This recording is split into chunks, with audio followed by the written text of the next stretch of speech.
नमस्कार, मैं दौलत शर्मा और आप देखना शुरू कर चुके हैं SPN9 न्यूज़। यहाँ पर सारा ध्यान जो देखा जाए तो 2024 के लोकसभा चुनावों के ऊपर है, लेकिन इससे पहले ये फाइनल 2024 का लोकसभा चुनाव माना जा रहा है। लेकिन इससे पहले सेमीफाइनल है। ये सेमीफाइनल 3 राज्यों के चुनाव का है, जिसमें राजस्थान, मध्य प्रदेश और छत्तीसगढ़ है। और देखा जाए तो यहाँ पर 2 पार्टी मुख्यतः नजर आती हैं, एक तो भाजपा और एक कांग्रेस। इंडिया अलायंस के बाद भी देखा जाए तो ये जो है 2024 के लोकसभा चुनाव के लिए हुआ है, लेकिन राज्यों में देखा जाए तो ये दोनों पार्टियां ही प्रमुखता से लड़ती हुई नजर आएंगी, जिसमें देखा जाए तो राजस्थान में कांग्रेस की सरकार है, मध्य प्रदेश में बीजेपी की सरकार है और छत्तीसगढ़ में कांग्रेस की सरकार है। यानी इनमें से 2 में से माफ़ कीजिएगा 3 में से 2 राज्य कांग्रेस के शासन में हैं और एक बीजेपी के शासन में है। लेकिन बीजेपी लगातार क्या चाहती है कि ये जो सभी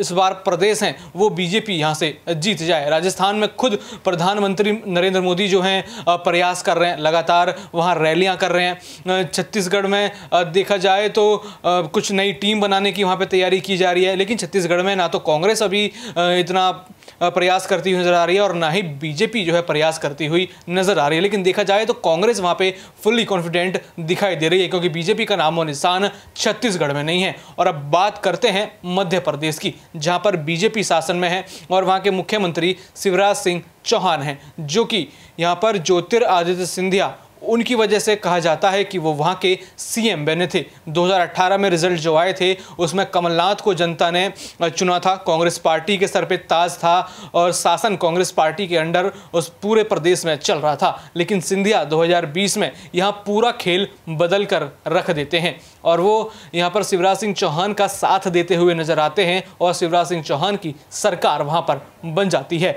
और उसी फलस्वरूप यहाँ पर सिंधिया को केंद्र मंत्रालय में एक बड़ा मंत्रालय उनको दे दिया जाता है, उड्डयन मंत्री उनको बनाया जाता है। लेकिन अब समय 2023 का है। लगातार यहाँ पर सिंधिया के जो समर्थक विधायक हैं, जो उनके साथ कांग्रेस छोड़ के बीजेपी आए थे, वो लगातार ये कवायद कर रहे हैं कि अब यहाँ पर ज्योतिरादित्य सिंधिया जो कि महाराज माने जाते हैं, मध्य प्रदेश के महाराज की उपाधि उनके पास है, तो वो चाहते हैं कि ये महाराज जो है मध्य प्रदेश में ही रहें और मध्य प्रदेश का इनको सीएम बनाया जाए। यानी इस बार शिवराज सिंह चौहान को नहीं बीजेपी आगे करे, बल्कि ज्योतिरादित्य सिंधिया को आगे करे, क्योंकि 2020 का यहाँ पर गणित लगाया जा रहा है। क्योंकि शिवराज सिंह चौहान 2018 का चुनाव बुरी तरह हारे थे, उसके बाद कांग्रेस आ जाती है वर्चस्व में, फिर प्रयास लगातार चलता है, लेकिन यहाँ पर कुछ हो नहीं पाता। लेकिन ज्योतिरादित्य सिंधिया अपना विधायक बल लेकर शिवराज सिंह चौहान के पास पहुँच जाते हैं और यही 2020 का फॉर्मूला 2023 में भी